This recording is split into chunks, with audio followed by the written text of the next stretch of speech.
Dende Sanxenxo e para toda Galicia, Verán, Verán.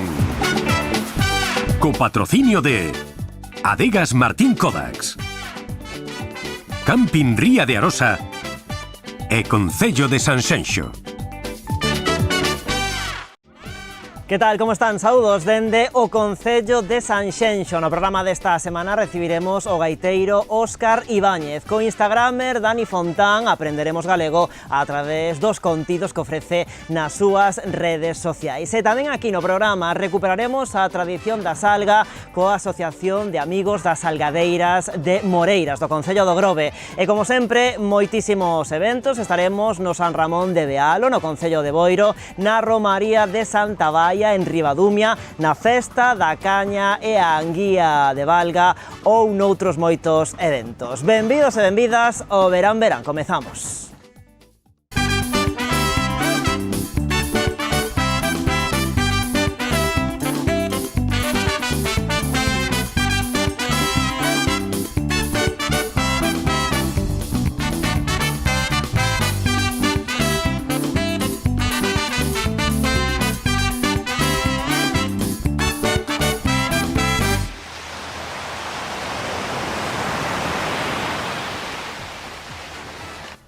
Bueno, pois comezamos este Verán Verán no Concello de Boiro. Ali centos e centos de persoas no San Ramón de Bealo. Por suposto, moitísimas nais e moitísimas mulleres embarazadas porque o San Ramón é o seu patrón. Ademais, como sempre, toda a mocidade ali acampando, multitude de propostas musicais e tamén gastronómicas. Vémolo todo na seguinte reportaxe.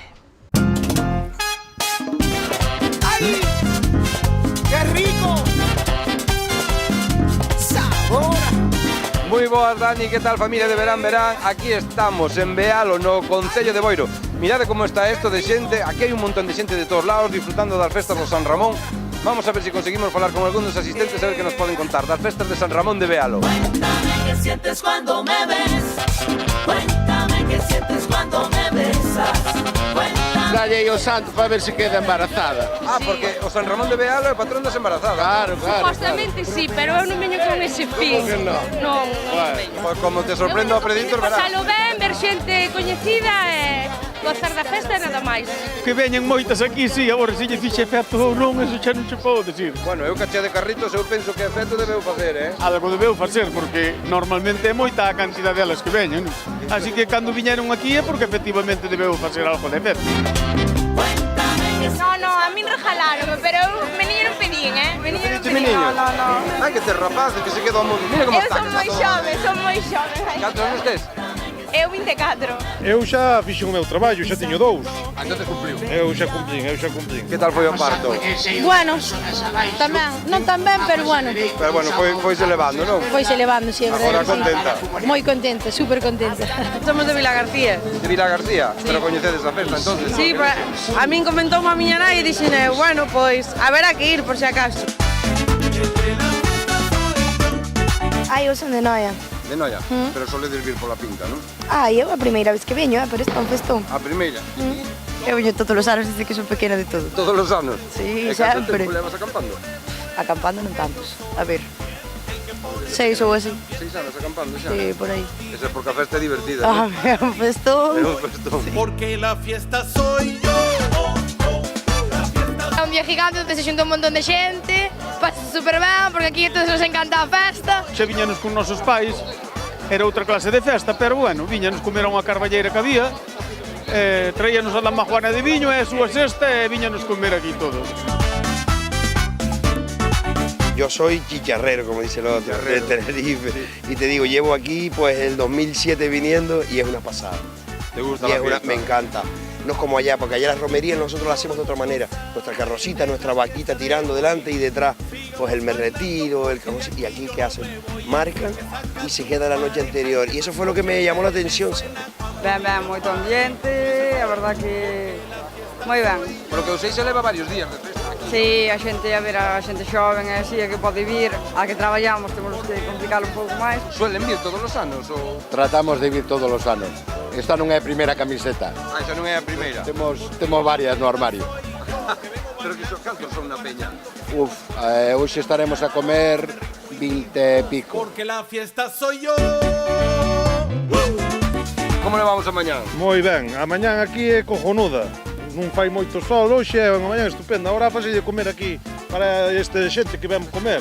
Eu se chamo papá ou mamá algún non me poderéis sentar a comer. Arre carallo, aquí nós facemos de comer, somos 12, pero facemos de comer para 25.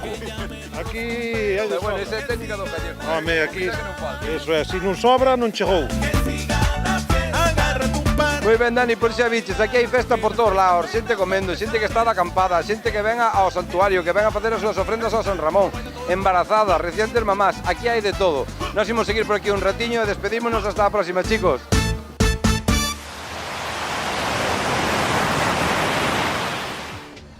E de Boiro imos ata Ribadumia, ali celebrouse a tradicional Romaría de Santa Baia. Esta foi a 38ª edición desta festa que tivo lugar na Carballeira de Ribadumia. A cita mesturou a parte relixiosa coa festiva. Pola mañá tivo lugar a procesión na compaña da Agrupación Músico-Cultural de Ribadumia e os xinetes do Ronchelo, do Concello de Meis. Ao mediodía celebrouse o xantar con polvo, pero tamén con moitos xantares organizados polas familias, nos que cada un trouxo as súas viandas da casa. Pola tarde continuaron as actuacións cos grupos de gaitas, os Carballeiras e Xirón, o grupo de teatro Alecrín e o grupo musical Añoranza. Ademais, a Romaría contou coa presenza do humorista e actor Pedro da Devesa. Destaca tamén a entrega de agasallos á xente que fai parroquia para agradecer aos veciños o seu traballo a prol da comunidade. Esta Romaría de Santa Baia viviu este ano unha edición moi especial que serviu tamén de homenaxe ao seu impulsor, o párroco Dositeo Baliñas, falecido en xaneiro deste ano aos 103 anos de idade, despois de case 80 na parroquia.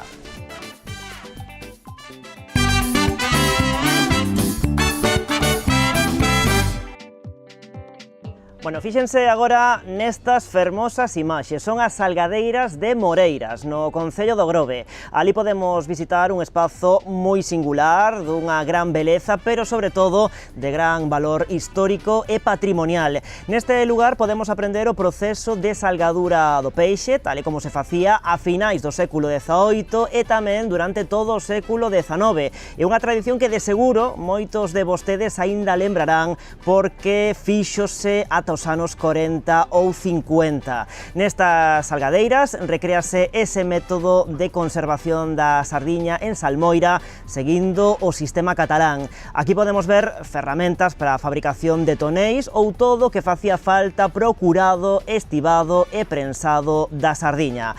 Ademais desta salgadeira, ali en Moreiras tamén podemos visitar un espazo museístico onde podemos ver como era a vida e tamén os traballos dos nosos mariñeiros.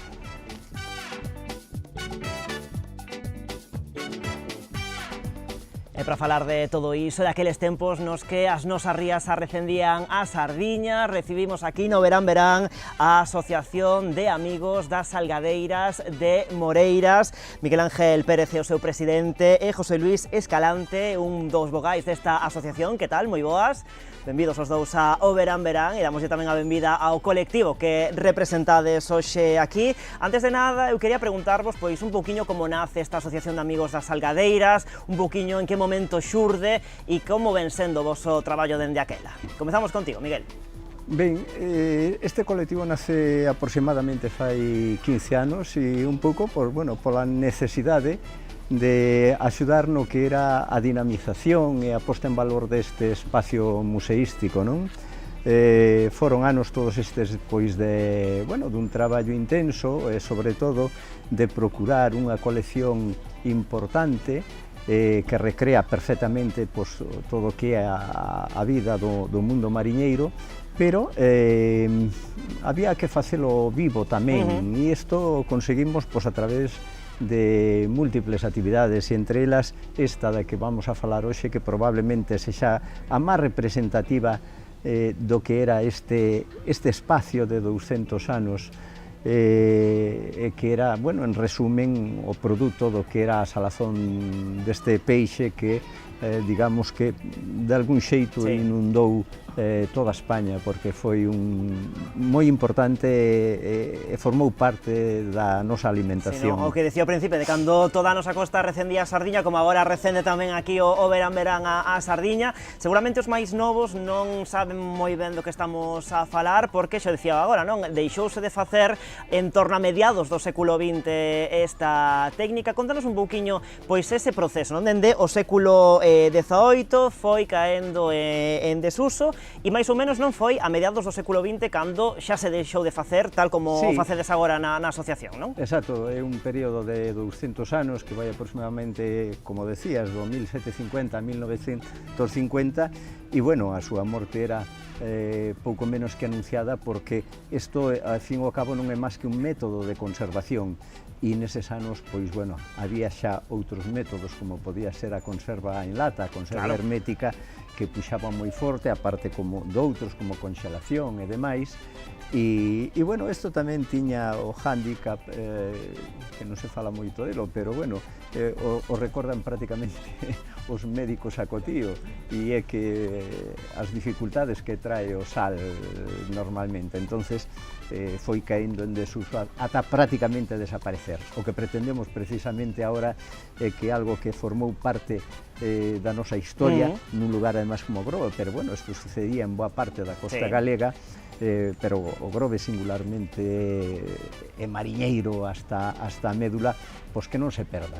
O obxectivo da asociación é precisamente eso, pôr en valor todas estas técnicas, e coa recreación que facemos cada ano no mes de agosto, pois queremos estar presente, e iso, que as novas xeneracións que o coñezan. Sempre decimos que non hai pobo que poida estar orgulloso de si mesmo se non coida, se non estudia, se non pon en valor todo aquilo que foi o pasado, e isto no noso caso foi importantísimo. Ben poden estar orgullosos no Grove, non do seu pasado. Eu creo que sí, foron en todo ese tempo sobre unhas 25, 26 salazóns as que hubo ali, Punta Moreiras, ademais, como un punto estratégico desta actividade, e non se pode deixar morrer. E a te preguntar, neses 200 anos de tradición de salgadura na Ría da Arousa, nas Rías Baixas, en toda Galicia, esta técnica foi evolucionando tamén segundo iba pasando o tempo, ou mantívose máis ou menos estática neses 200 anos de vixencia que tivo? Sí, no, máis que, vamos a ver, o resultado foi sempre o mesmo e a técnica prácticamente igual. Non está exactamente ben dito de catalana, o sea, de proceso catalán. É certo que os cataláns foron que na truxeron aquí, pero o método en realidade... Fixémolo propio. Non, aquí xa había salazón, que era o escochado, pero unha salación moi primaria que non tiña durabilidade. Este proceso, sobre todo polo prensado, é o que dá o salto e fai que a sardiña dure no tempo, non? Os traerlle a graxa, pero o método existía e era holandés. Eles o que fan os cataláns é traelo aquí, poñelo na práctica, e digamos que aquel método moi artesanal que tiñamos nós como perfeccionalo e demais. E a técnica, máis que nada o que foi, digamos, ao largo dos anos, depurándose un pouco, pois era, digamos, os métodos, os materiales, os métodos de prensado e demais, que cada vez, como en todas as actividades, se iban facendo... Perfeccionando un pouquiño de cada vez. Para facelos máis eficaces, non? Pártese desde, digamos, unha salgadeira primitiva que é xusta que temos en Moreiras, ali recreada, a outros métodos que logo meu compañeiro José Luis vos irá explicando, pois que xa provocaban que a produción fose moito máis eficaz. Voy a te preguntar, non falamos agora da Ría da Arousa, do Grove, pero claro, aproveitando que non están a ver tamén os espectadores de Televisión Ferrol, eu quería te preguntar se tamén nas Rías Altas pois facía esta técnica, se é unha técnica común de todas as rías, incluso tamén da costa lucense, se aplicaba máis ou menos esa técnica, ou se en cada ría tiñamos as nosas particularidades? No, era moi semellante. Que pasa? As Rías Baixas probablemente non, digamos, debido a mayor presencia de sardiña nestas augas, pois tuvo, digamos, máis importancia. Aquí estableceronse moitos máis fomentadores que en outras zonas, pero ata o Cantábrico había salazón de sardiña, había, por tanto, almacén salazoeiros e a técnica era moi semellante. Creo que non tardando moito vamos a ter noticias de, digamos, da importancia tamén desa zona que hasta ahora era como menos considerada, pero que sí estaba moi presente tamén nesta actividade. Bueno, pois estamos a falar dun proceso que estades a recuperar dende a vosa asociación e que ademais reproducides rigorosamente seguindo todos e cada un deses pasos. Imos ir por partes. O primeiro, a materia prima, non? A orixe desa materia prima, de onde viña, como era a captura, supoño que do xeito, non? Viría da captura do xeito, José Luis. A forma galega de pescala realmente era do xeito, inda que tamén había uns aparellos moi grandes que chamaban cerco real, nos que participaban, isto xa ven desde o medievo. En Pontevedra, por exemplo, había ese sistema en toda Galicia, que era un cerco onde cada un tiña unha parte, un quiñón deste cerco e repartíano a sardiña que se pescaba según a cantidad de quiñóns que se tiña. Cercaba esa sardiña e aguantaba aí, ao mellor, 3 ou 4 días ou o que fora, iban a sacando como se fora un corral de ovellas, estaban aí. Pero claro, a sardiña chegaba dentro das rías, non había estas autopistas e estas... non se achicaban tanto os ríos, as rías eran máis amplias e a sardiña iba a alimentarse do plantón e a desovar hacia dentro. Eso, xa digo, no século XII, XIII, XIV, cando chegaron os cataláns no século XVIII, eles trouxeron unha nova arte que era a xávega. Os mariñeiros de aquí pescaban co xeito, efectivamente, que son redes pequenas, onde malla a sardiña, é a máis rica porque non ven tan paqueteada como a sardiña que ven do arrastre ou do cerco, non? Entonces, efectivamente, compraban a sardiña, en principio, aos galegos, e mandaban a tal como se salaba aquí. Eso, estamos falando de 1750, porque eles viñeron vender viños, e viron que había sardiña. Viron vinos e aguardientes del Penedés. E viron que aquí había moita sardiña, poucos mariñeiros, porque realmente os mariñeiros estaban nas guerras, estaban nas levas que había contra os franceses, contra os ingleses. O ter a matrícula de mar dábache dereito a pescar, pero tiñas a obligación de servir ao rei, se te chamaba, desde os 16 hasta os 60 anos. O sea que estaba isto baleiro de mariñeiros. Chegaron eles e trouxeron aparellos novos, trouxeron tamén aparellos de arrastre, o bou.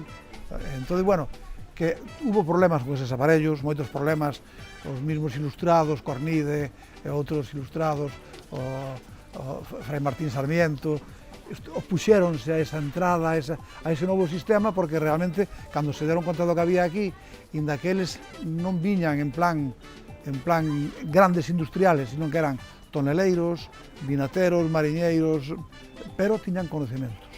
Entón, encontraron que había moita sardiña, compraban os mariñeiros, e despois foron formando unha flota e foron construindo pouco a pouco eses salazóns tipo impluvium romano. Sí, como pode ser o de Moreiras, non? Exactamente, con un patio de tránsito, que chaman o claro.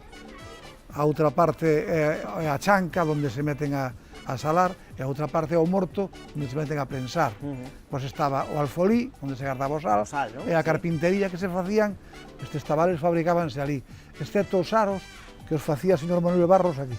Aí logo falamos deste tabal, este exemplar, desta ferramenta imprescindible, non? Quero facer ese inciso dos arcos, chamaban arcos de castaño. Aí está, logo afondamos un poquinho e abrimos a ver que hai dentro, que digo que xa está claro que hai aí dentro. E a preguntar, unha vez que está capturada a sardiña, como chegaba o grobe? Porque claro, o grobe non era...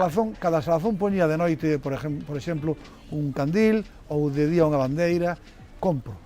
Entonces, claro, non chegaban ao porto, non chegaban ali ao Corgo, non? Non había lonxa, nin había claro, non descargaban ali ao lado de Moreiras. Descargaban no mismo, o sea, as mulleres baixaban ou á playa ou a uns embarcadeiros que eles se facían nas pedras aí, como se pode ver ali en Moreiras, facían uns embarcadeiros así, hacia o mar, entón chegaban aí, en en unhas cestas, transportaban a sardiña hacia a chanca. A chanca estaba cuberta, solía ter entre 5 e 12 píos, despois hubo xa de 24 píos e demais, de 30 píos. Cada pío solía ter un 80 por un 80 por un 50 de profundidade. Cabían unhas medianas 80.000 sardiñas. 80.000? Sí, en cada pío. Tiña, que barbaridade. Unha chanca, o normal eran 12, o sea, unha chanca do siglo XIX. Ao principio, os documentos anteriores, do 1800 e así, falan de 5 lagares ou píos, pois encima estaba todo tapado con madeira. E aí dábase unha primeira saladura que eran 20 kilos de sal por cada milleiro de sardiña. Iso chamase revenir. Daba con unha pá, facía unha pá de madeira, e botábanse dentro do pío, e o pío tiña 30 centímetros de salmoira que se facía aparte, que era auga solía ser doce porque a do mar ao mellor viña con unha impureza, tiña un pozo. Entonces facíase 250 gramos, ou sea, un 25% de sal, 250 gramos por litro.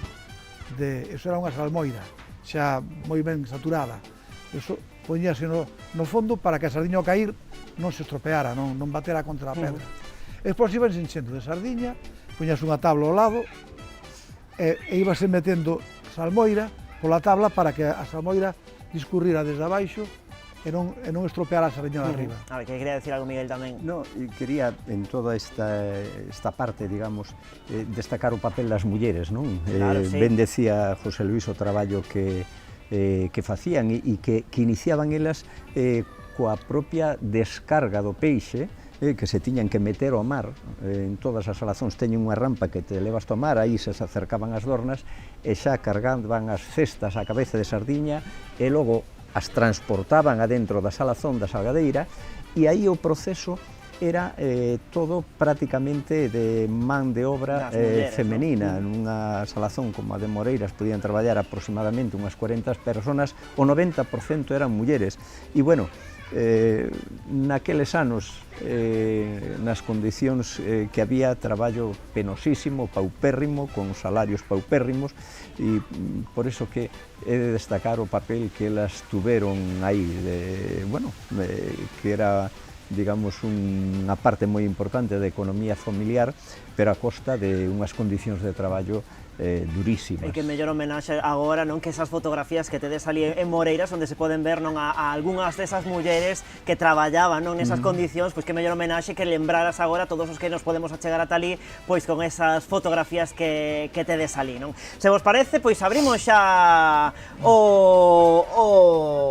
o que nos trouxechedes aquí, aí está, este é o resultado final. Agora vamos ir con eles, pois, paso a paso, porque isto tiña un proceso, bueno, un tanto laborioso, non? Entón, o primeiro paso, a ver, eu estiven estudando todo isto, o primeiro paso era precisamente, nos decías que se descargaban na chanca, o primeiro paso era facer a chanca, non? Contanos un pouquiño en que consistía iso de facer a chanca.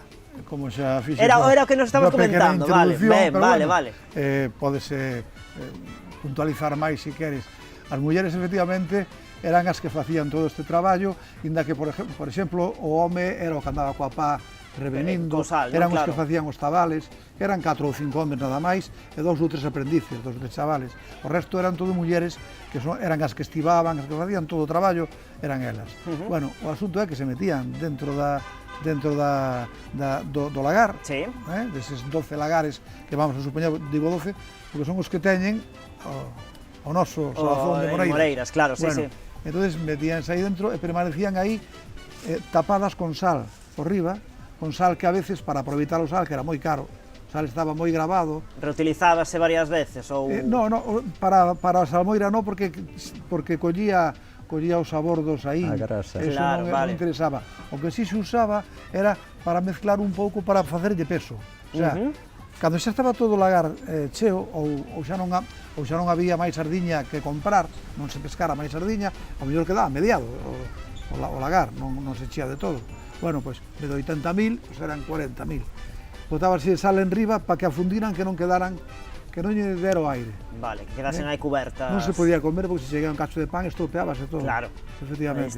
Entón, botábase sal por riba, e por riba desa sal botábase sal de resalga para facer peso, evitando que tocara a sardiña de abaixo.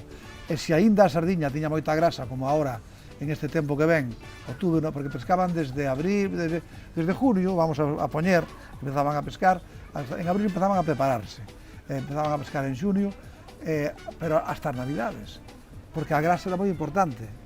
Despois falamos da grasa. Vale, pois imos... Pois, se tiña moita grasa, no tempo de inverno, subía porque a grasa flota. Claro. Entón poñíanse de tablas por riba el peso, para que chegaban a eso. Non facía falta si simplemente co sal xa quedaban afundidas. Quedaban sobre 10, 15, 20 días, dependendo do calor que fixera. O que facían era collían unha sardiña, apretaban os ollos. Si botaba sangre, ainda non estaba. Ainda había que deixala un poquinho máis. Hasta que toda a sangre estuvera callada, o sea, non houbera sangre.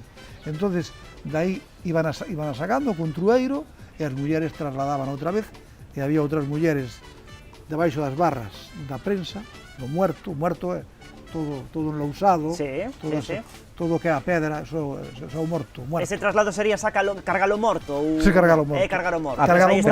Estou ben documentado, claro, o proceso ese, non? Antes de cargalo de todo, o sea, empezamos a cargalo levando a sardiña para aí, pero antes hai que estivalas. E as estivadoras sentábanse nun banquiños, entonces había incluso premios para quen estivara máis rápido. Aí está, eficiencia no traballo. No ano 1931 hai datos de un autor, Santiago Santos Castroviejo, que ten un libro moi bo sobre isto. Ganaban unha 50 pesetas as mulleres e 3 pesetas os homes. Entonces a diferencia era o doble, claro. Non se daba tanto valor ao traballo das mulleres. E poñanse, sentábanse nun banquiño, e iban poñendo sardiñas e iban as poñendo.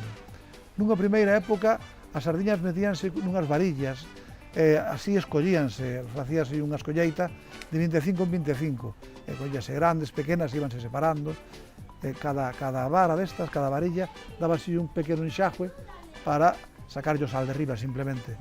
Mais adiante, xa andando xa ao final do 19, xa era con unha cesta de bimbio, facíase así e xa estaba. Se axilizaba un pouquiño máis, non? Efectivamente. Bueno, chegamos á última parte, logo de facer a chanca, logo da estiva e logo de cargalo morto, a última parte sería metelas nestas caixas que temos como esta que temos aquí, que son os tabais, non? Entón aí xa é cando se comezaría a facer ese prensado, non? Canto tempo está prensándose aquí dentro? 20 horas, unha noite, un día, sí. E aí, a partir dese momento, canto tempo se conservaría para poder consumir? O tempo de caducidade normal eran 6 meses, pero a nós tennos durado un ano. Depende da humedad que haya no sitio, do inverno, de como veño o inverno, de se levanta a tapa. Claro, estas, por exemplo, se non levantásemos a tapa, aguantarían bastante tempo. Confiemos que aínda aguanten, influye moito a climatoloxía. Se temos un tempo seco, aínda que sea no inverno, pero se é seco, aguantan, siguen curando e aguantan moito, eso que decía José Luis, bastantes meses.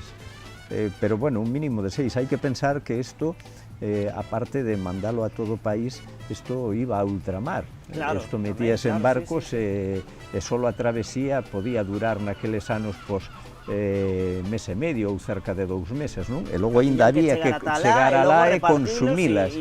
O sea que a durabilidade é moita, pero influye moito exactamente a maneira de conservalas. Ademais, distintos tabais, non? Distintos tamaños, aquí, por exemplo, hai como uns 20 kilos, se non me equivoco, non? De sardiña, pero claro, había de diferentes tamaños e ademais, claro, todos de madeira, que nos comentabas ti, non? Estes aros que se facían aquí ao ladiño onde estamos a gravar este programa aquí na panadeira, que se facían aquí, eran artesanos os que o facía aquí, non? Que modelos ou que tamaños?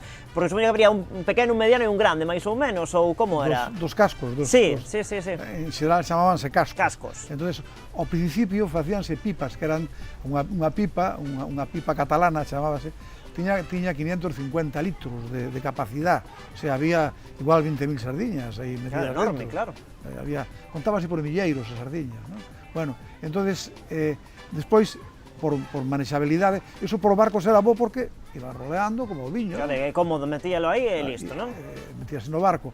Despois había medias pipas, cuartas pipas, e despois hai o 12avo de pipa, un tabal e un 12avo de pipa. E logo hai panderetas. Isto é casi unha pandereta, porque logo tamén había cada salazón tiña o seu súa, modelo. Claro, non era o que decía un tamaño estandarizado, pequena, mediana e grande. Claro, non? andando o siglo XX xa se deixaron así de... Depois tamén veu o tren, se levábase en camión desde San Vicente, levábase en camión, aparte de ir a Villa García un barquiño a Carril, sobre todo. A Carril para despois trasladados para Santiago. En veleros grandes que cruzaban, que iban ao Mediterráneo, moito, e tamén cruzaban ultramar, cruzaban a Cuba, cruzaban a Argentina, non? Bueno, pero cando veo o tren, estes eran moi manexables, estivábanse, tiñan un vagón para eles solos, estivaban todo, e logo os mismos toneleiros, iban un par de toneleiros, e facían unhas tablas clavadas. Claro, levaban todo aí perfectamente clasificado dentro dese... O tren iba, era un vagón, un baleiro para meter tabales. E os tabales iban mellor así, claro, máis manexables, era máis fácil. Bueno, cantos tabais como este poderon salir dali das salgaduras de Moreiras, porque claro, non é só a que vemos agora, porque ali nesa zona do Grove chegou a haber, non sei se ata 25, só naquela zona, non? Sen contar todo o concello. 25 en todo o concello do Grove, e ali na zona de Moreiras en torno a 12 ou así. Bases a Zoneiras, Navarrosa, onde está ahora o Náutico, pois, Navarrosa, había outro no Espiño que está ao lado. Logo, debaixo da batería de Costas, había outro na Playa de Canelas, había outra base no Carreiro. No Carreiro había 4 salazóns, máis un na Barcela, 5. Sabemos de quen eran, están os documentos, no archivo histórico de Pontevedra, e, bueno, de algúns temos noticia, e de algúns, por exemplo, o da batería, que dan unhas tellas e tal, e algunhas pedras que xa se reutilizaron, que están... O casino do Grove foi feito con pedras dos salazóns. Cantas veces non ten pasado iso, non? Hai un aserradero, as columnas do aserradero... Claro, estamos falando de 1900, tempos... Entón, claro, estaba en ruínas, hubo salazóns, o que temos nós agora para facer isto xa estaba arruinado, xa mellor a principios do século XIX xa estaba arruinado ese salazón, xa fixeron outros.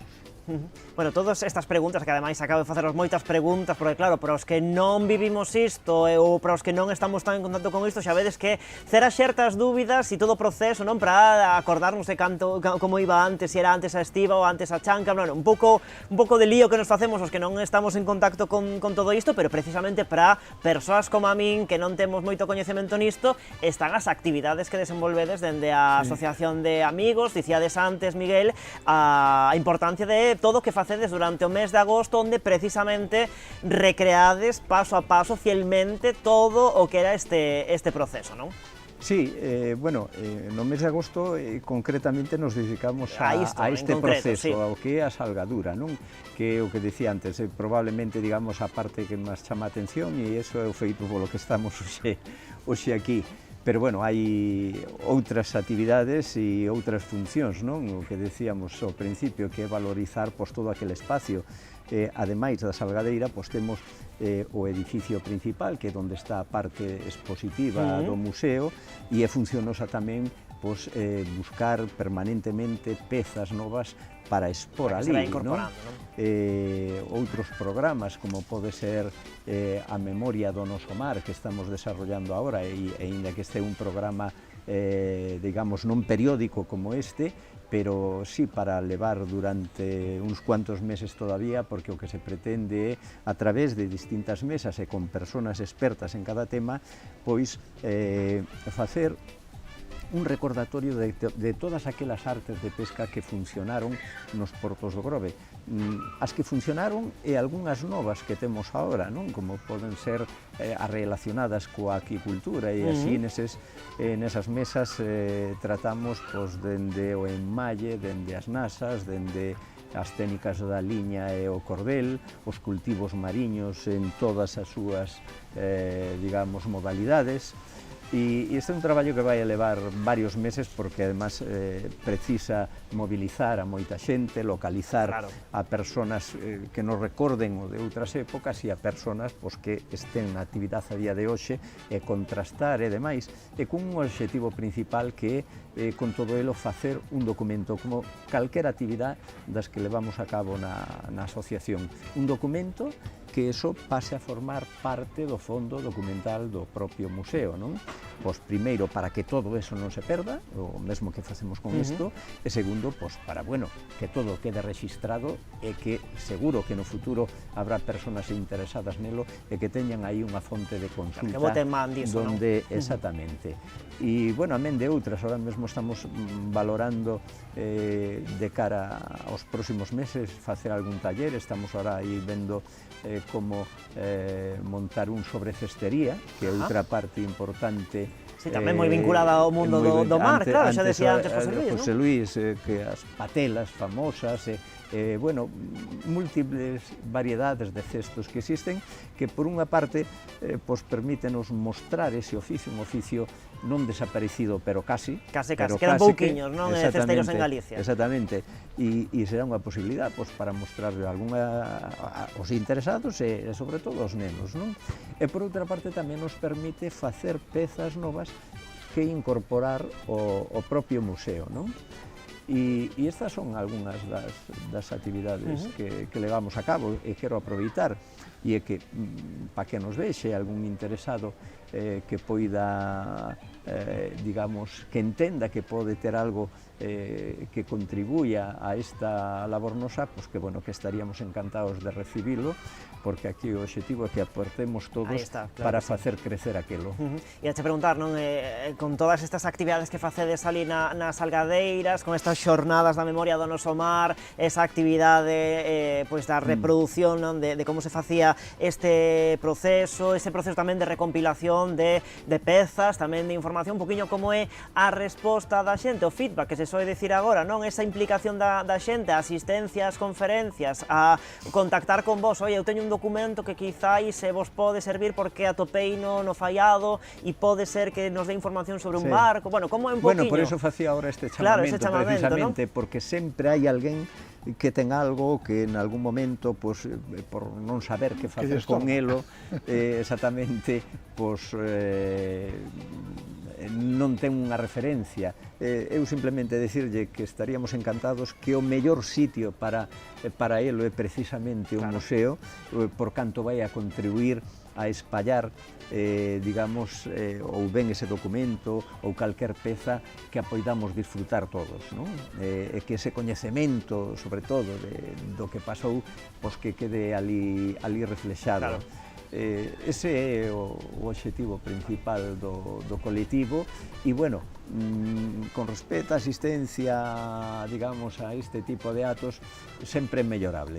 Canta máis xente veña, máis mellor, non? Pero, bueno, son temas que soen interesar, non? Exactamente, sí, pero, bueno, teñen o seu público e demais, pero, bueno, por exemplo, esta é a raíña das vosas actividades, como é vistosa, o tema de manipular a sardiña, pois é moi atractivo, suele acudir máis xente, non? Pero, bueno, en definitiva, invitamos a todo o mundo que se acerque a nós, simplemente con eso, con porse en contacto, e seguro que encontraremos o mellor destiño para esa peza, para ese documento, para ese coñecemento, porque a veces por transmisión oral, a través dunha grabación, pódense trasladar moitas cousas. Bueno, pois se vos parece que damos con ese chamamento e con este maravilloso arrecendo que me está vindo aquí para este lado, que supoño que sardiñas como a esta e viño como de Martín Codas que temos aquí é unha combinación perfecta, non? Porque un viño branco albariño como este, cunhas sardiñas, eu creo que vai que nin pintado, non? Así que, se os parece, rematamos. Hai esa copiña para José Luis. Miguel, José Luis, moitísimas grazas por vir ao Verán Verán. Gracias.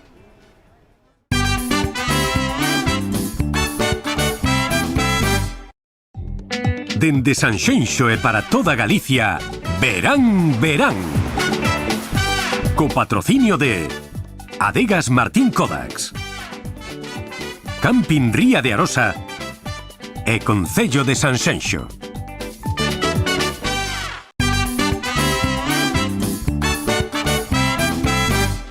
Aquí seguimos no Verán Verán. En Valga celebraron un ano máis a súa festa da caña e a anguía.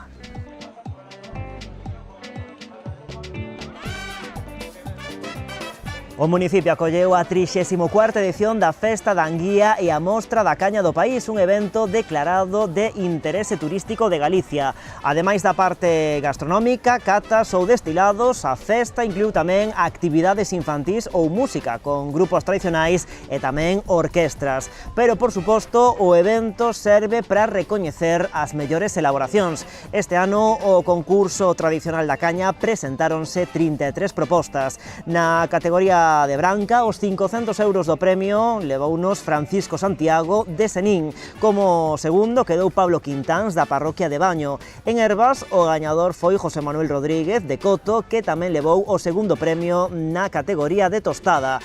Tamén de Coto é Jorge Rodríguez, gañador do primeiro premio pola súa elaboración de augardente tostada. Josefina Santiago de Senín fíxose, entre tanto, co segundo premio de mellor augardente de herbas. En canto á 11ª edición da Ruta Concurso Tapa Anguía, o premio do xurado recaeu en Do Río ao Prato, pasando pola Leira, do Bar o Pontellón. A súa proposta tamén foi recoñecida co Mandil de Ouro. Pola súa banda, a prata e o bronce foron para a fabada especial creada pola Cafetería Auditorio e a empanada do Bar Maneiro. Finalmente, os premios do concurso Embelecer Valga foron para os veciños de Valleas, que recuperaron un antigo lavadoiro para a actuación no Parque Infantil de Devesa e pro proxecto de laxes de recuperación da área de ocio Pozo da Lameira.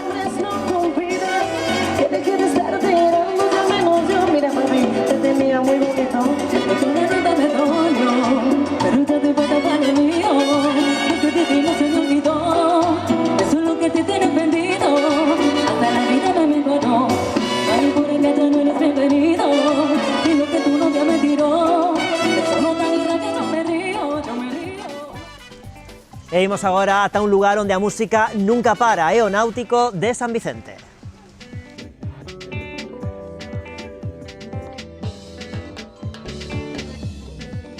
Porque ali durante todo o verán os concertos non cesaron e que o Náutico de San Vicente mantense como un dos templos da música en directo na comarca do Salnés. Este ano pasaron polo escenario grupos como Sidecars, Lori Meyers, Vetusta Morla, Iván Ferreiro, Miquel Erenchun ou Crystal Fighters. As imaxes que están a ver son da actuación de Joe Crepúsculo, que tivo lugar outro día neste emblemático local meco. O artista está en plena xira de aniversario, unha década despois de que lanzase a súa canción Mi Fábrica de Baile.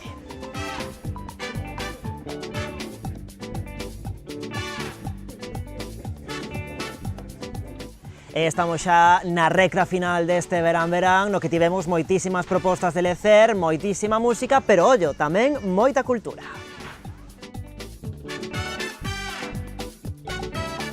Un exemplo, as distintas mostras de pintura que estivo acollendo e acolle este Concello de Sanxenxo ao longo deste Verán Verán. Estes días puidemos visitar a exposición do artista Luis Garrido na Sala Nauta. Unha colección composta por óleos que recollen a esencia da terra do pintor, que descubriu a súa paixón despois de xubilarse. Nas súas pezas, Garrido plasma especialmente as paisaxes de costa que evocan os recordos da súa infancia. Puidemos ver a praia da Lanzada ou tamén a illa da Toxa, e ademais ten especial protagonismo a vida mariñeira con grandes barcos e tamén veleiros, mariñeiros ou mariscadores.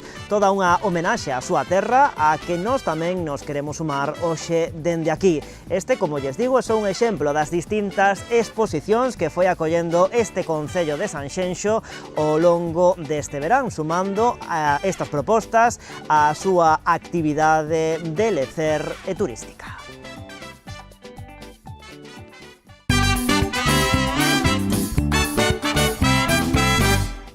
Bueno, pois sempre unha boa noticia cando unha persoa dá o paso e comeza a falar en galego. Son o que se denominan os neofalantes, unha comunidade que cada vez máis numerosa, máis falantes de galego e unha comunidade especialmente abondosa entre os mozos e as mozas. Un exemplo é o noso seguinte convidado que, ademais de pasarse o galego, pon á disposición dos seus seguidores e seguidoras a través das súas redes sociais ferramentas para aprender a falar o noso idioma, o galego. El chamase Dani Fontán, que tal? Moi boas? Moi boas, moi ben, Dani. Pois nada, encantado de recibirte aquí no Verán Verán. O teu proxecto a través das redes sociais chamase Galician with Dani, pero se che parece, antes de falar desta iniciativa para o fomento e a divulgación do galego, pois coñecémoste a ti un pouquiño máis, non? Por que xorde todo isto deste proxecto nas redes sociais e, como dicía eu, és unha persoa neofalante. Contanos un pouquiño como é a túa historia e a túa relación de amor, neste caso, co galego. Pois é unha historia longa de contar. A verdade é que son dunha contorna castelofalante, son da ría de Ferrol, en Mugardos, e os meus pais, o seu idioma sempre foi na casa o castelán. Foi saiu un pouquiño de min, pero tamén tive algunha profesora de galego que, obviamente, como adoita acontecer, inspiroume a tomar esta senda. No entanto, non foi até a universidade que comecei a coñecer persoas de todas as partes da Galiza que inspiraronme a dicir, vaya, esta é a miña lingua, e converteuse así nunha cuestión de prestixio. É dicir, que foi o momento, foi na universidade, non? Foi ese momento no que fixeches ese cambio, entre comillas, esforzo de, pois, teño que tomar conciencia e pasarme ao galego, non? Así é, unha cuestión de prestixio. Comecei a escoitalo na aula, comecei a escoitalo coas amizades e decidín empregalo nos meus traballos na universidade, no traballo de final de grao, até que co paso dos anos converteuse, pois, nunha lingua máis.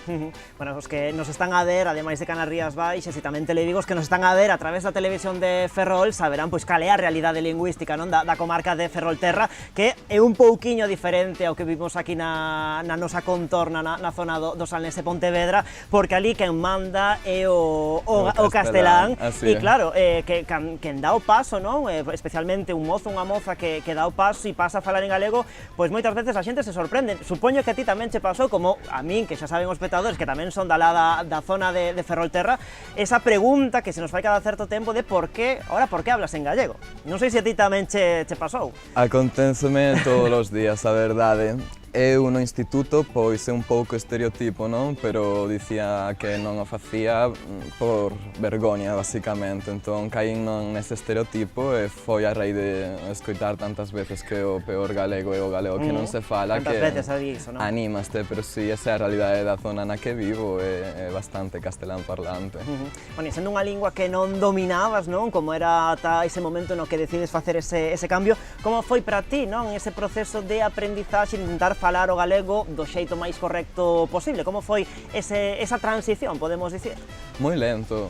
Teño que agradecer a todas as persoas do meu redor, porque eran persoas que animábanme, encorajábanme, afoutábanme a falar en galego e ainda se cometía erros. E claro, foi co tempo, coa lectura, escoitar pois a animación e a cinematografía na nosa lingua, que decateime dunha cousa, que eu tiña unha identidade que en certo senso estaba perdida ou confusa, era roubada nun primeiro momento e agora estaba a recuperala.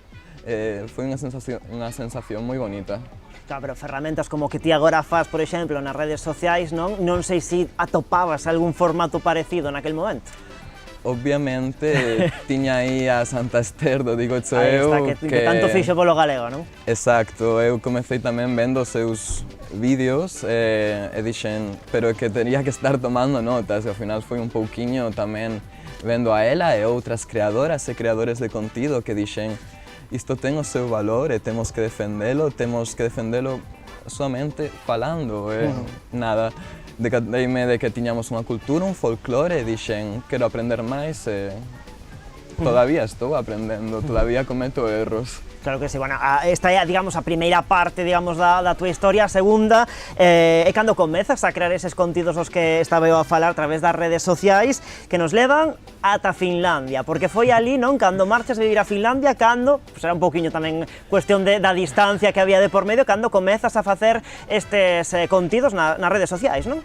Así é, a morriña é un pouco a que manda, eu estive en un par de anos, tal vez 3, pensando na idea de crear este tipo de contido nas redes sociais.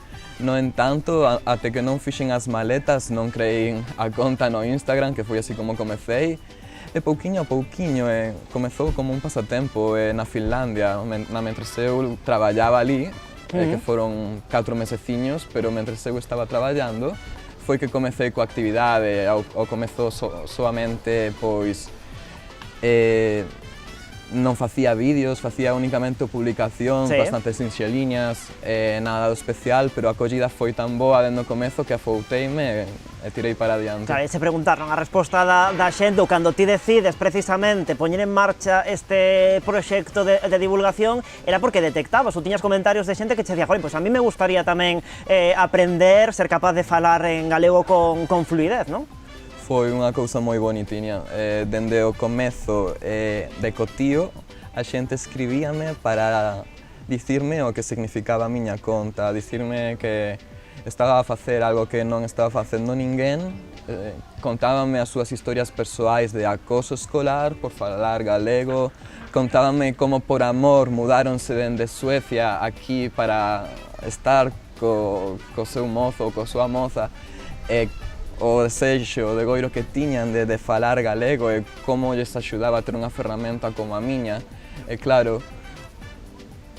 escoitar estas cousas tan riquiñas todos os días, decidín que había un espazo que había que cubrir e collino é moi emocionante. Ainda hoxe me escribiron para decir dende Brasil o que estou facendo pola lingua porque non hai tantos recursos nas redes para os estranxeiros e estranxeiras. Claro, se preguntar, non, porque xente que vive aquí en Galicia, ou que vivimos aquí en Galicia, que te seguimos a través das redes sociais, pero tamén moita xente que non vivindo aquí en Galicia, ben sexa ou ben galegos que temos repartidos por todo o mundo, ou persoas, non, pois un brasileiro, un finlandés, que entran en contacto polo que sexa coa nosa cultura e que tamén queren ir un paso máis alá, non? Supoño que tamén aí hai moito seareiro detrás da túa conta, non? De xente que non sendo galega ou non sendo española, pois tamén quere achegarse a nós a través do idioma, non? A ver, eu que podo botarlle unha ollada aos números, podo ver que un número elevado da poboación sígueme dende España.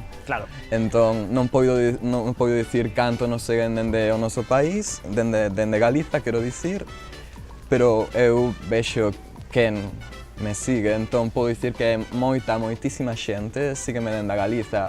Sí que me siguen tamén dende o Reino Unido, Estados Unidos, Brasil, Italia, un pouco tamén resultado das miñas viaxes. Claro. Pero aquí tamén atopei unha serie de seguidores e seguidoras que falaban galego e que están aprendendo galego comigo. En ocasións corríxenme, en ocasións deprendemos contribúe, xuntos. Non? É moi bonito, eu sinto que non somente estou facendo un labor importante, tamén estou creando comunidade. Bueno, se che parece, falamos máis en concreto deses contidos, xa nos dicías que ao comezo do proxecto únicamente facías publicacións de imaxes, con textos, etc., pero que chegou un momento que diches ese paso que moitas veces custa, non? Aos instagramers, podemos dicir, que pasar a facer vídeos dando a cara, non? Como foi todo iso de tamén darlle esa voltiña, non, a todo isto e tamén comezar a facer eses vídeos? De novo, aconteceu nun momento moi importante da miña vida, nun momento de cambio. Abandonei Finlandia e marchei para Italia, onde estive facendo un voluntariado para despois continuar traballando como educador. Ese foi o meu labor principal. No entanto, eu continuei coa conta. Eran tales os azos que me daba a xente que decidín que tiña que mostrar a miña voz, tiña que amosar a miña cara. De maneira moi rudimentaria, comecei a facer vídeos, pois, como comezamos todos, pois, co móvil, e ainda estou facéndoos co móvil, quero dicir. Sí. E nada, dende a mesa da cociña, na túa habitación, Pois sí, non? Se poden facer, efectivamente, agora dende calquer sitio se pode facer unha grabación como é o caso. Dicías, deixas Finlandia, marchas para Italia, segues facendo contidos para este proxecto a través das redes sociais e ademais ali comezas tamén a ensinar galego, non? A rapaces, non? Así é, así é. Comecei sempre leccións privadas e online, ainda non me publicitei como mestre de galego, pero a verdade é que, obviamente, eu teño pois esta plataforma, a xente contactoume e foi así que comecei a aceptar estudantes, non? Sempre, polo de agora, foron estudantes de orixe anglofalante ou italoparlante. Entón, empreguei esos idiomas un pouco como ponte para ensinar. A verdade é que é algo que a mí me gusta moito, pois o intercambio intercultural, social.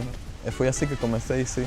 Bueno, e xa, agora sí, por fin, deixaches tamén Italia e xa estás de novo aquí asentado en Galicia. Agora, dende o terreo, que se só decir, como enfocas agora o Galician with Dani? Como enfoco? Pois con moita ilusión. A verdade é que despois de 2 anos a morriña era moi forte, tiña que venir e quedar aquí un tempiño. Teño moitas ganas de coñecer outras creadoras e creadores de contido, quero crear máis plataforma, unha páxina web e quero publicitarme como mestre, pero ao final todo o que fago é en prol da lingua e a cultura galegas. Quero dar ese espazo, poñer a xente en contacto unhas con outros. A verdade é que teño por primeira vez a ocasión de facelo dende Galiza, que até agora traballei... Claro, dende fora, claro. Sempre foi en Finlandia e Italia, entón, pois con moita ilusión de facelo dende aquí, de amosar Galiza e de estar falando en galego un poquinho máis amigo. Non sei se é difícil iso de crear comunidade, non? Cada vez hai máis, non? Contidos e máis páxinas e perfis que teñen o vínculo común, non? Ese nexo común que é o galego, a cultura galega, pero non sei como é iso de crear a comunidade entre todos eles. Se custa poñerse, non? Todos en rede, se cada un vai un pouquiño pola a súa bola ou si, bueno, ao final estades todos aí interconectados. Non sabería dicirte, creo que hai un grupiño que está moi en contacto, moi concienciado coa lingua e que é moi rápido a hora de dicir sí, fagamos isto. Entón, eu creo que hai que poñerlle gañas ao proxecto e crear comunidade. A min interésame sobre todo levar o galego á comunidade non galego falante, non hispanoparlante, non portuguesa tamén. Porque non hai recursos, entón eu quero facer un poquinho iso, é difícil porque é unha comunidade dispersa. Claro. Pero na emigración, nesta diáspora, nesta dispersión, hai tantas persoas con orixes galegas, galego, asturianas, vascas, que queren poñerse en contacto cos seus devanceiros desta maneira tan bonita que é aproximarse a unha cultura que nada, non podo dicir máis, é precioso. Bueno, decías que un dos obxectivos non a curto prazo, podemos decir, é seguir impulsando esas redes sociais, tamén a creación desa páxina web, porque precisamente o que nos acababas de comentar, moitas veces cando queremos facer algún tipo de consulta, pois non sabemos a que fonte recorrer, porque, claro, non está todo, lo que ten que ver co galego non está todo en internet, non? Ti queres aportar con esa páxina web para ser tamén unha nova ferramenta tamén de consulta neste caso, non? Eu mesmo, cando quero traducir algo do galego ao castelán ou do castelán ao galego, síntome pois en problemas, en trabas, poderíamos dicir. Entón, estes recursos teñen que ser creados, hai que compartir, hai que descubrir, hai que estar abertos, hai que aceptar que a xente vai cometer erros, que os recursos son imperfectos, ainda se tiveramos 1000 recursos. Bueno, eu ás veces un pouco pesimista, non, con isto do galego, non, de que cada vez perdemos máis falantes.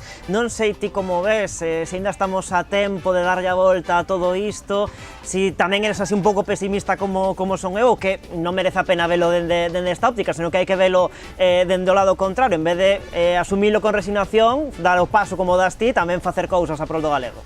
É que, inda que fora unha situación completamente apocalíptica, eu quero falar galego, non é unha elección que estou facendo porque son rebelde ou porque quero levarlle a contraria aos números e ás cifras.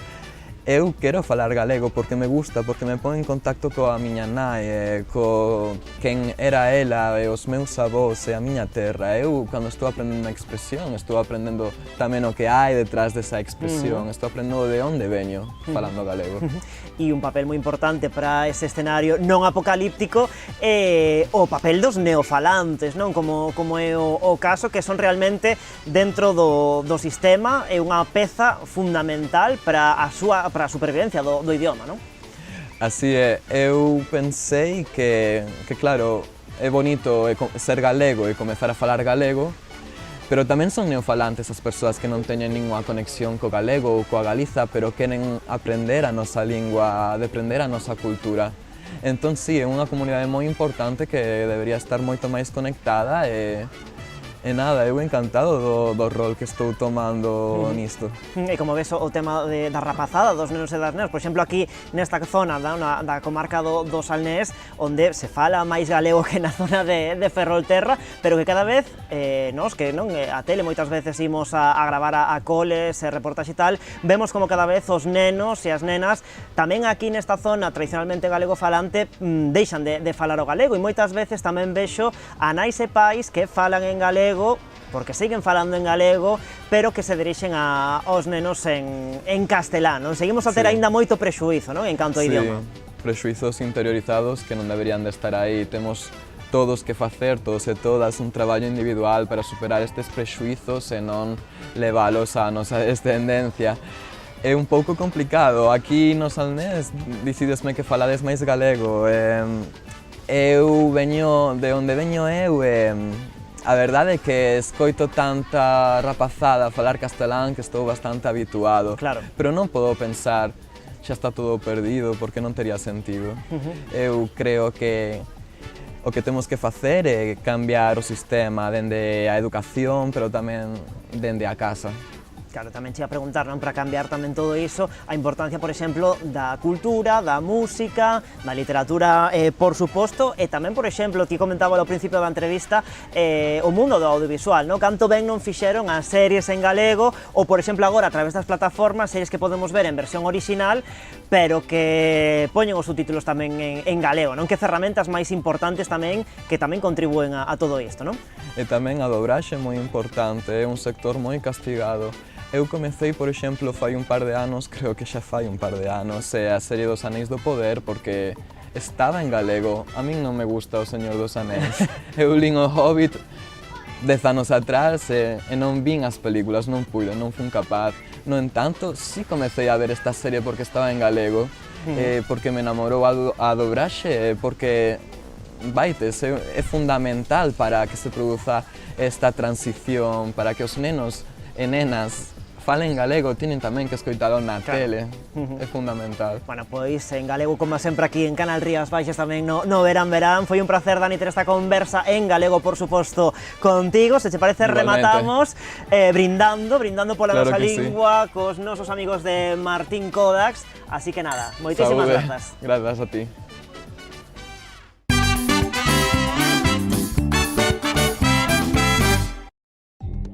Dende Sanxenxo e para toda Galicia, Verán, Verán. Co patrocinio de Adegas Martín Kodax, Camping Ría de Arosa e Concello de Sanxenxo.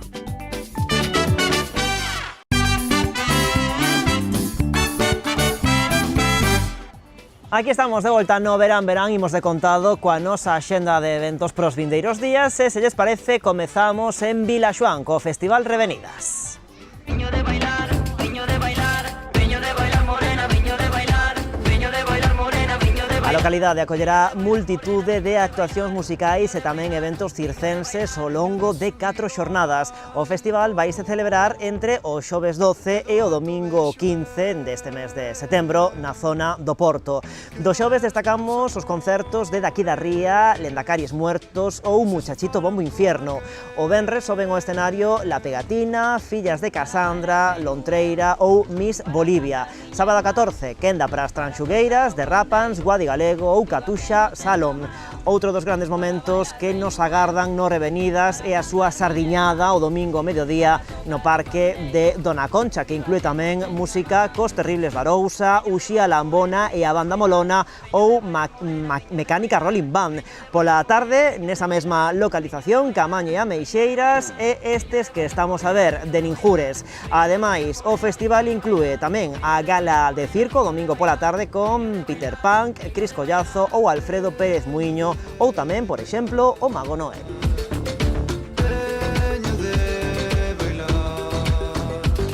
Hoxe vai a ver serán hoxe vémonos na festa a ver como saio desta véndote mover no baile. En Rianxo, conta atrás para as festas da Guadalupe.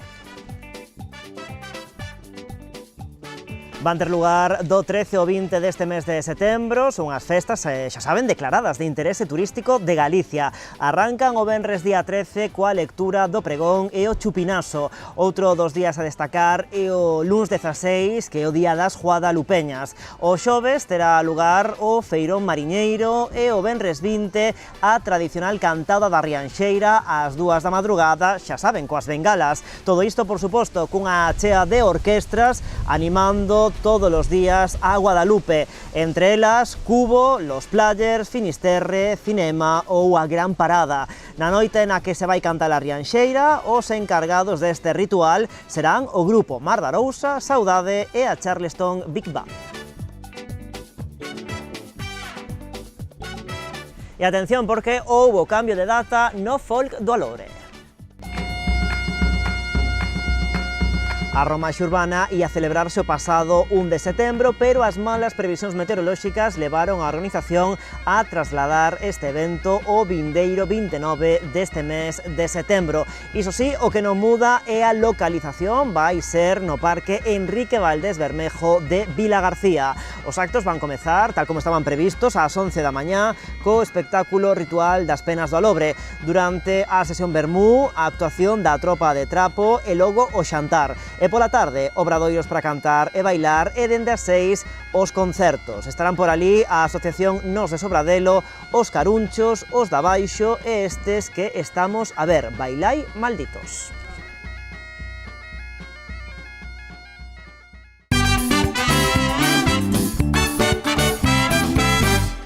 Bueno, pois o noso seguinte convidado está a celebrar nin máis nin menos 2 décadas xa de traxectoria musical. Aquí connosco no Verán Verán o gaiteiro Óscar Ibáñez. Que tal? Moi boas. Moi boas tardes. Benvido ao Verán Verán. Xa dicía eu, 20 anos en riba dos escenarios. Como estás a vivir este aniversario tan redondo?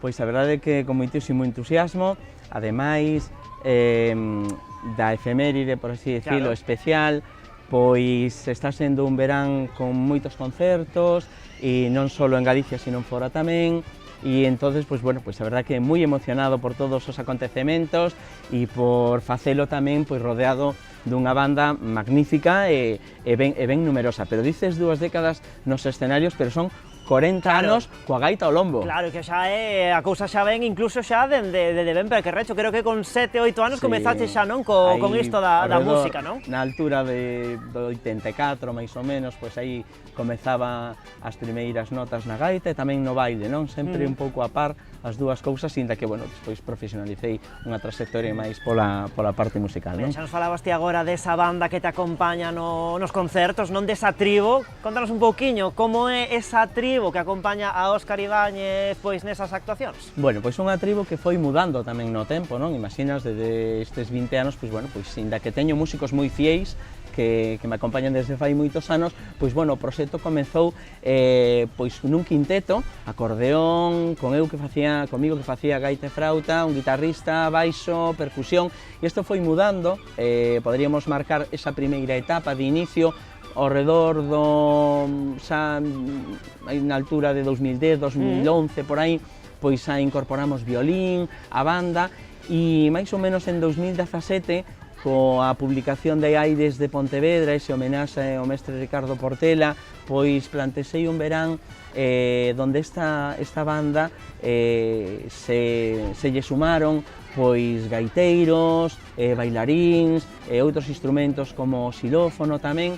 E bueno, neste momento pois estamos nese proceso de maduración de todo este elenco de artistas, donde incluso en algúns concertos, sobre todo nos máis especiais, por exemplo, o de Pontevedra, deste ano das Festas da Peregrina, pois foi un concerto con máis de 70 artistas no escenario, co coro Tosos e Flores, con cantantes como Emilio Rúa, o portugués Daniel Pereira Cristo, de Marín pois nos acompañou Monse Ogando, bailarinas como Rebeca Santos con danza acrobática ou danza contemporánea, a Ferrolá, pois Eva Faraldo, bueno, cabezudos incluso, que ninguén se espera nun espectáculo de ter cabezudos no escenario, que sempre estamos acostumados a velos de maneira diurna, pois cos gaiteiros, bueno, pois en un espectáculo nocturno, por riba do escenario, esos cabezudos que foron a sensación, a verdade que bueno, moi contento porque está sendo un verán, xa digo, moi cheo de moitas emocións que o podemos estar a disfrutar e a celebrar, sobre todo, con esta banda fantástica e numerosa de artistazos que me acompañan. Unha banda fantástica e numerosa que está acompañándote neste percorrido desta xira que se chama Tribal 20, se non me equivoco. Comezou en Navarra e dende aquela pois estades percorrendo, pois xa decíaste agora, non só a xeografía galega, senón que tamén, bueno, pois prácticamente toda a península. Contanos un pouquiño como está sendo esa xira, como está transcorrendo, porque claro, andar dun lado para outro, pois tamén é bastante cansado, non? Bueno, cansado non estamos nese punto do agotamento de ver, senón toda a enerxía positiva que nos transmite ter unha xira destas características, pois nos leva a leválo de maneira moi cómoda, non? Pero sí que é verdad que hai moitísimo traballo detrás do escenario, non? A xente ve esa hora e media ou 2 horas de concerto, pero nós sabemos, e a xente que se dedica á música ou a calquera manifestación artística en xeral, pois sabe que detrás de cada hora e media de concerto ou de cada tal, pois hai moitísimo traballo, non só artístico directamente xa sobre o instrumento, sino tamén de organización, de logística, bueno, pois hai un montón de tarefas a cubrir. E nós que somos artistas, pero somos artistas que desempeñamos diferentes roles, non só esa parte de performance, esa parte artística que xente ve nos escenarios, sino que tamén levamos pois todo o que é a xestión, facemos de manager, de booking, facemos absolutamente todo, non? De produtores, absolutamente todos eses roles que antes, digamos, estábamos acostumados a que estuveran divididos en diferentes persoas. Repartidas as tarefas e cada vez máis concentrado. Cada vez está máis concentrado e o artista pois que asume un pouco todos esos roles, o que permite, por outra banda, en positivo, pois levar un control máis directo do que é a túa carreira e poderla dirixir e decidir tamén sobre cara onde ir ou que decisións tomar. A verdade é que a acollida está sendo maravillosa en todos os puntos, dende ese concerto inicio de xira en Artajona, en Navarra, ademais nunha programación que se chama Cultur, que é unha das máis importantes do goberno de Navarra.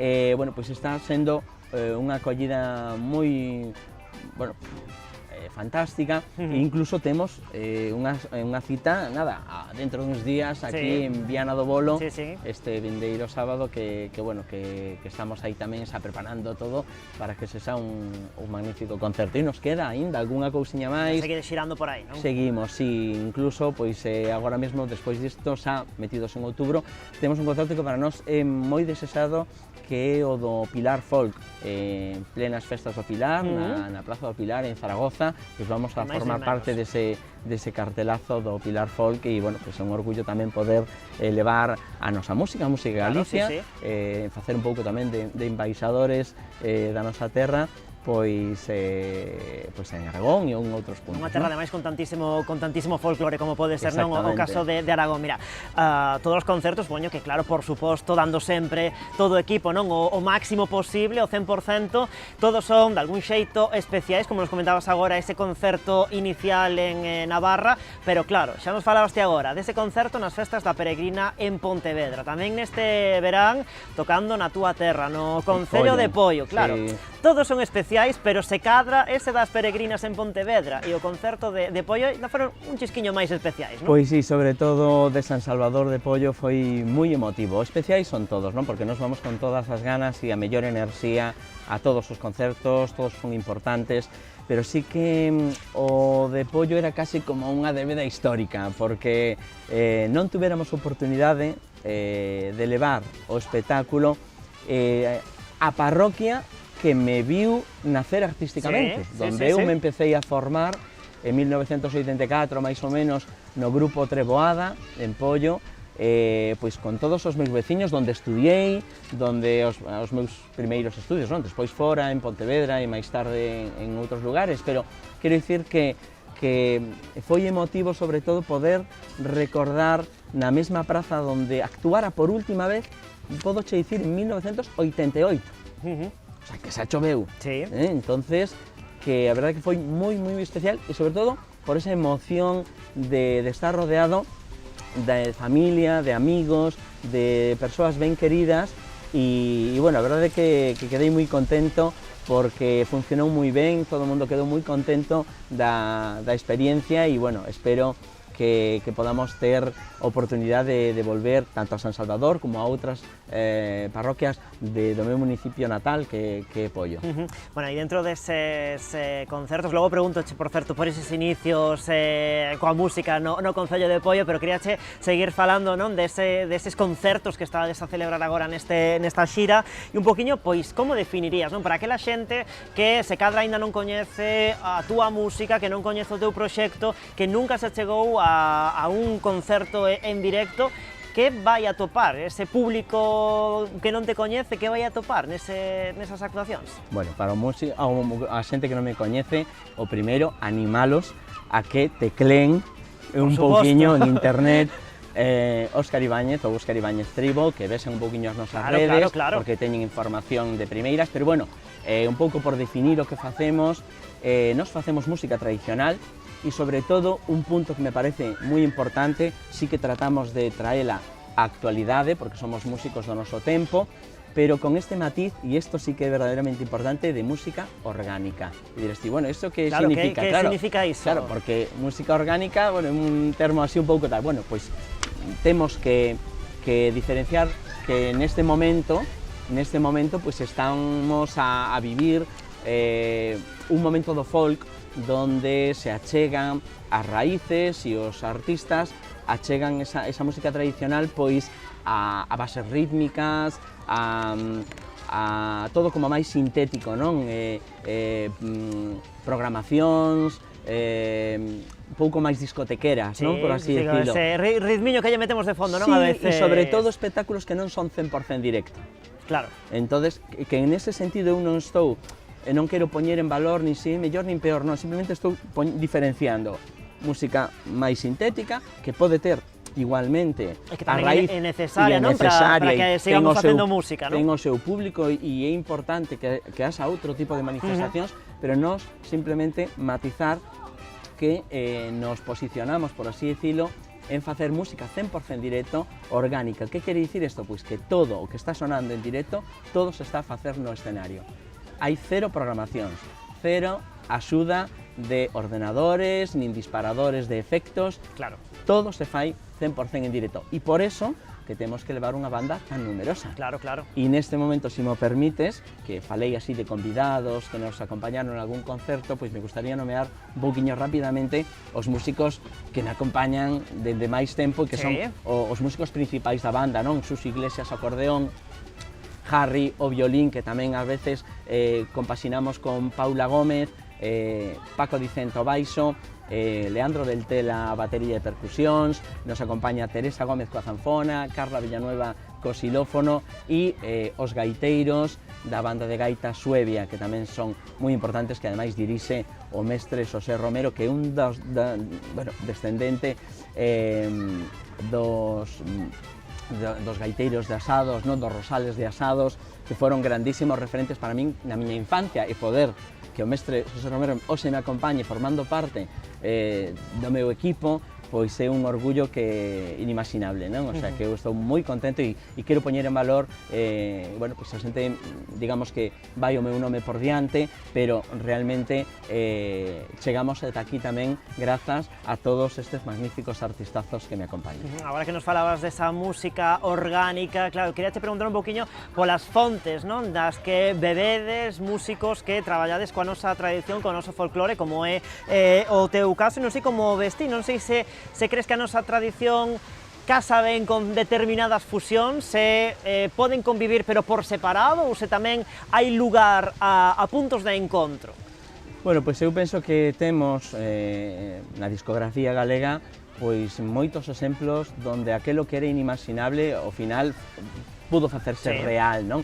Si é verdade que o mellor a nivel estético pois nos gustan máis algunhas unhas que outras, pero é verdade que a música galega pode ser moito máis que vinculada ao mundo celta, non? Pode facerse outras moitas cousas que son tamén ben interesantes. Nos traballamos con música tradicional, fundamentalmente de Galicia, pero sí que é verdade que somos sensibles tamén pola miña trayectoria, pola miña experiencia vital, non? De onde fun viaxando, de onde dos artistas que me foron influindo, pois fun sensible tamén a facer algunhas fusións cara a outro lado, sobre todo cara a América, de aí pois ese primeiro traballo Alén do mar, inspirado no poema de Cabanillas O fillo de Celt, non? Que ademais fala, ese poema, fala dun colón galego descendente celta, dunha maneira mitolóxica, non?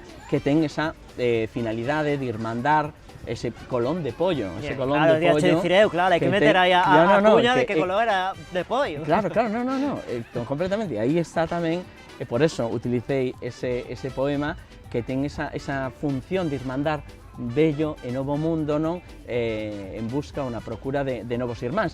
E nese traballo, eu de alguna maneira sempre digo que fun un pouco ese colón tamén, non? Na música, que tratou de xuntar as músicas de ida e volta a Galicia-América, porque tuve unha experiencia moi longa, moi prolongada durante moitos anos, impartindo cursos de gaita nos centros galegos americanos, Chile, Venezuela, Brasil, México, Cuba. Entonces, bueno, pois eso me permitiu coñecer a emigración de primeira man, en primeira persoa, e tamén documentarme nos xéneros que outros músicos galegos que emigraron, pois que tamén dos que se influíron e que pasaron a facer propios, non? Entonces, bueno, pois un pouco con esas músicas de ida e volta foi un pouco o tema dese Alén do mar, pero tamén cara as músicas celtas, non? Evidentemente, cara a Irlanda, cara a Escocia, cara a música de Bretaña, bueno, pois cara aí sempre estamos. Pero a música galega tamén casa perfectamente coas músicas peninsulares. Temos moitísimo en común con Asturias, con Castela e León,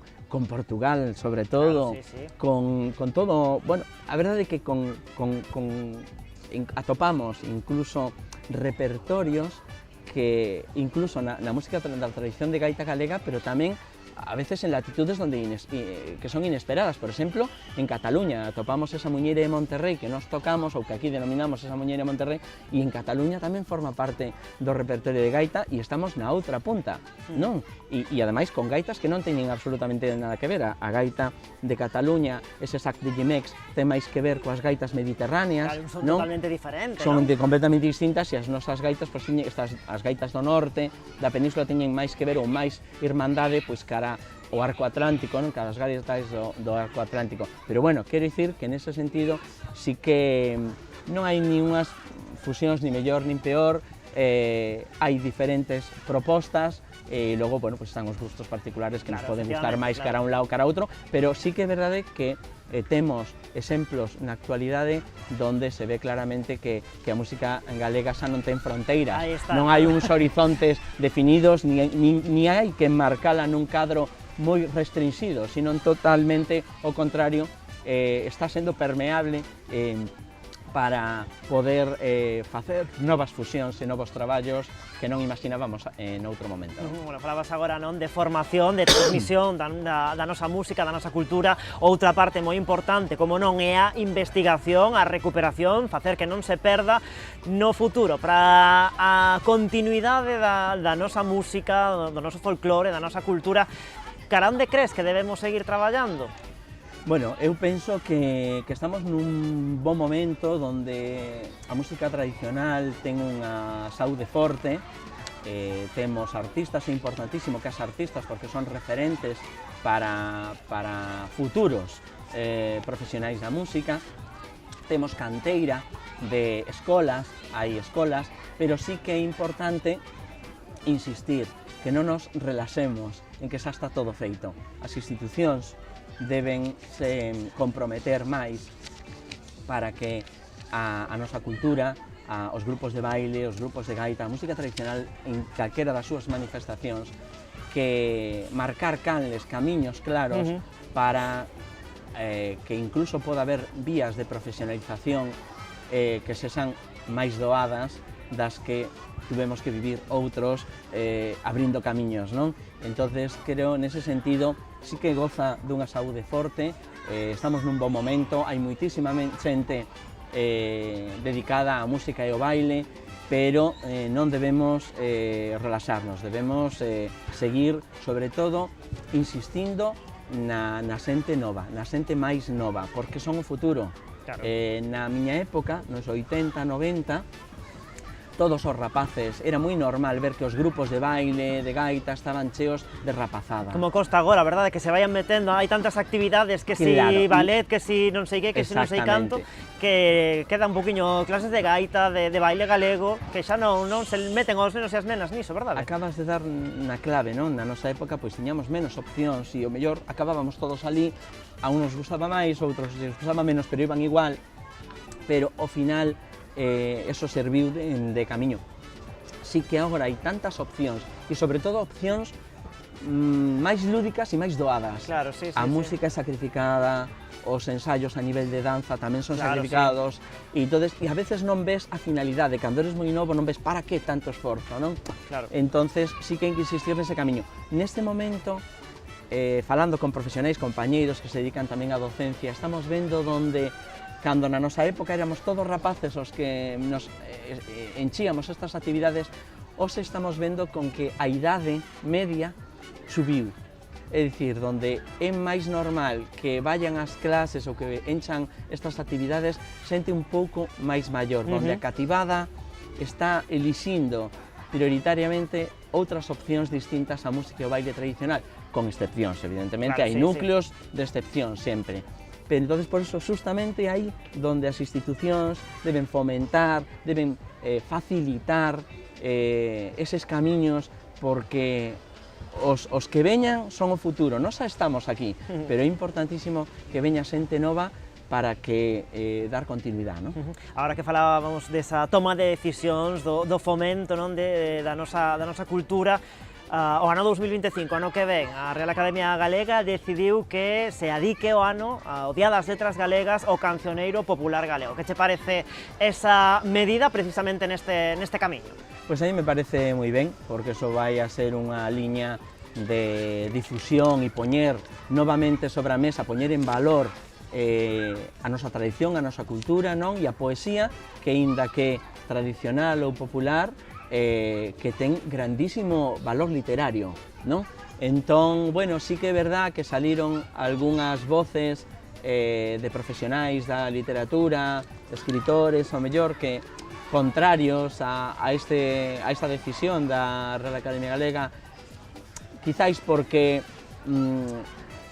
o obxeto, rompe un poquinho que era a finalidade, pero inda así creo que paga a pena e creo que vai ser moi importante esta celebración e esa posta en valor que non se quede solo dos profesionais da música tradicional ou dos artistas, sino que tamén noutros foros, e sobre todo en foros literarios, que toda esa poesía tradicional que si perdurou durante tantísimos séculos e durante tanto tempo é porque ten a suficiente calidade, non para a súa posta en valor e para que perdure ao longo do tempo en textos escritos tamén, non? Entón eu penso que é unha gran decisión e que vai a contribuir notablemente pois a posta en valor do noso patrimonio cultural.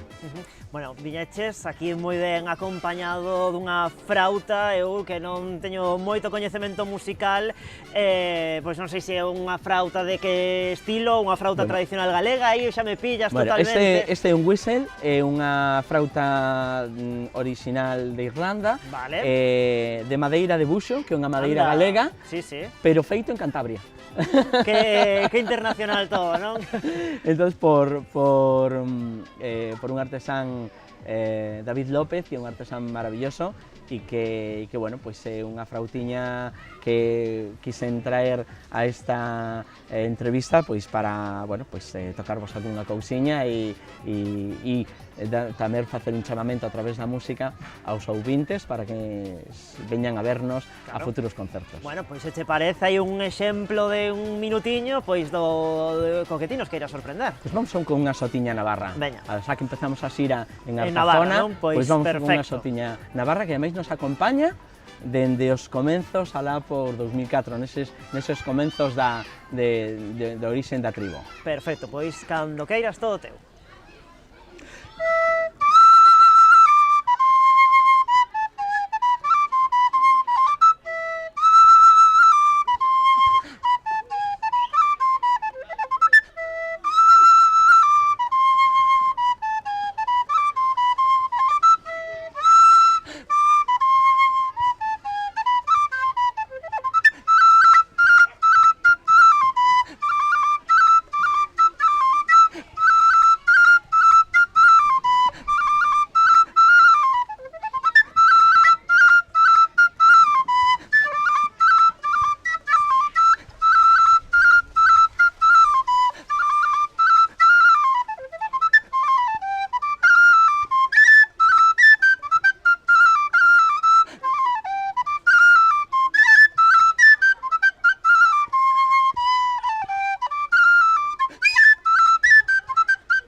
Que bonito, sí señor, e que ritmo, pois sí que me levaba, non? Cara ese ritmos de, bueno, de Navarra, das xotas, efectivamente, que bonito, e que habilidade movendo os dedos, non? A mí que xa prácticamente se me cae das mans o bolígrafo, quedaba eu agora parvo mirando para eses dedos que rápido que se moven para facer sonar así de bonita esta frauta. Pois, que momento máis chulo aquí no verán, dicía eu antes que che tiña que preguntar precisamente por esas orixes nos anos 80, creo que ano 84, no grupo Treboada de Poio. Claro, agora, despois de tocar isto, tantos anos despois, non sei, que lle dirías a Óscar Ibáñez do 84 cando arrancaba, non, todo ese periplo musical, que lle dirías tantos anos despois? Bueno, ás veces o camiño nunca sabes por onde vai a ir, non? Con 7, 8 anos, pois estás descubrindo, entonces eu penso que se fixo moi ben todo aquelo, porque non se fixo canalizado en ningunha dirección, sino que o facíamos por divertimento e de maneira natural se foi filtrando quen lle gustaba máis, quen quiso máis, se buscou tamén, non?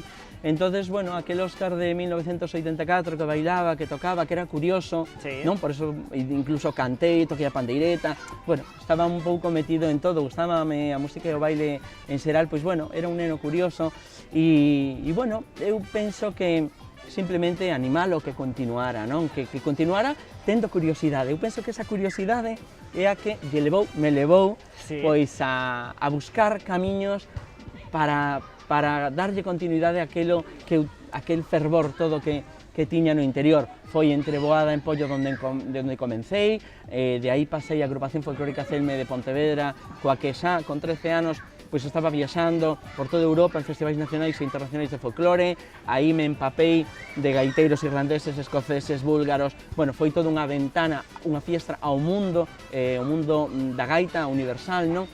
E despois xa viñeron outros camiños, unha formación musical profesional, non?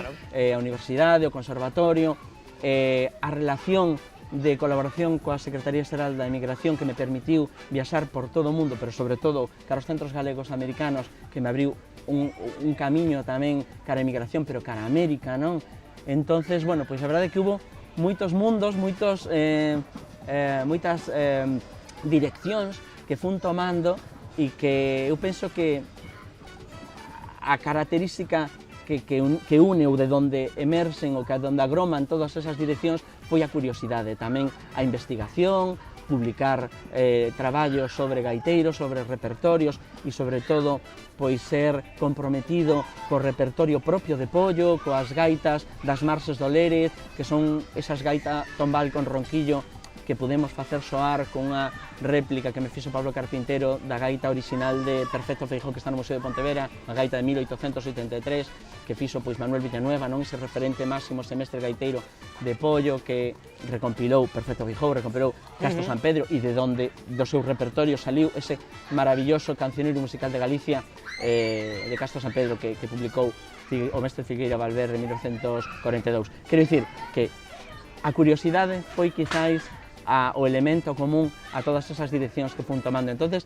justamente, que lle diría? Pois simplemente, pois eso, que seguira sendo curioso e que buscara o meu camiño. E o camiño, pois, me levou a Tribo e a facer 40 anos coa gaita e 20 anos con este proxecto musical Tribo que sigo seguirei e espero que por moitos anos máis. Bueno, pois unha estupenda reflexión que tamén lle animamos pois eso a rapazada, especialmente a rapazada, a que tamén, como nos decía Óscar, pois que sexan curiosos e que se adentren, que non teñan medo e que aínda que é duro, non? A música pois é dura, hai que darlle aí, hai que darlle moito esforzo, pero que merece a pena meterse en unha agrupación musical, nunha agrupación folclórica ou de baile, como nos estaba comentando agora o noso convidado. Imolo ir deixando aquí, imos ir despedindo este verán e facémolo como sempre con máis propostas musicais, neste caso no Concello da Pobra do Caramiñal, onde xa se preparan para as festas do Nazareno entre o 13 e o 16 deste mes de setembro, ademais da famosa procesión das mortallas. Por ali vai haber, como non, moitísima música, por exemplo, a actuación de Javi Maneiro, que ademais xoga na casa, que le dá lida a Pobra, co que imos despedir este verán. Non sen antes, como non, agradecerlle a Óscar Ibáñez que nos acompañase hoxe aquí no programa dende o Concello de Sanxenxo. Pois, se te parece, marchamos brindando, como manda a tradición neste espazo, cun pouquiño de Albariño de Martín Kodax. Moitísimas grazas por vir ao programa. Gracias a vos. Levachamente por mal camiño, estás ausente, sempre jodido. Non tes conciencia, consideración de todo o que che rodea.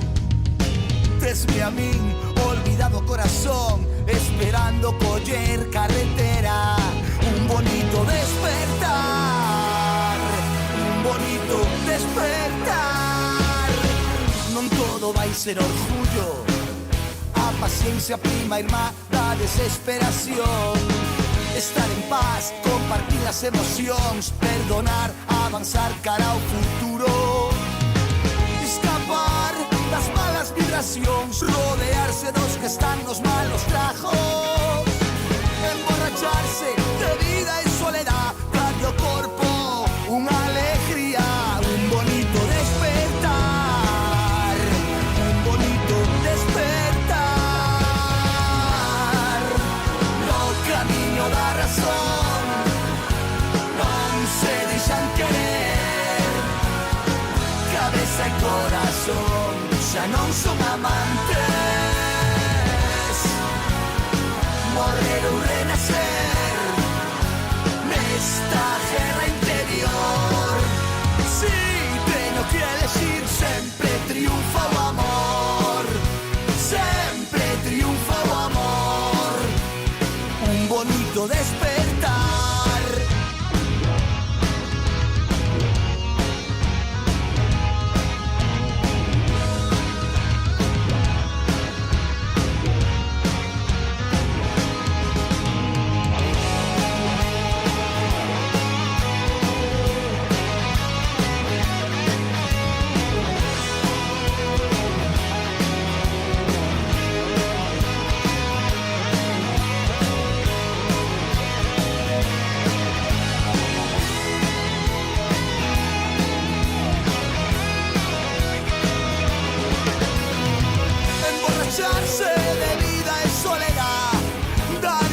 tempo unha alegría, un bonito despertar, un bonito despertar.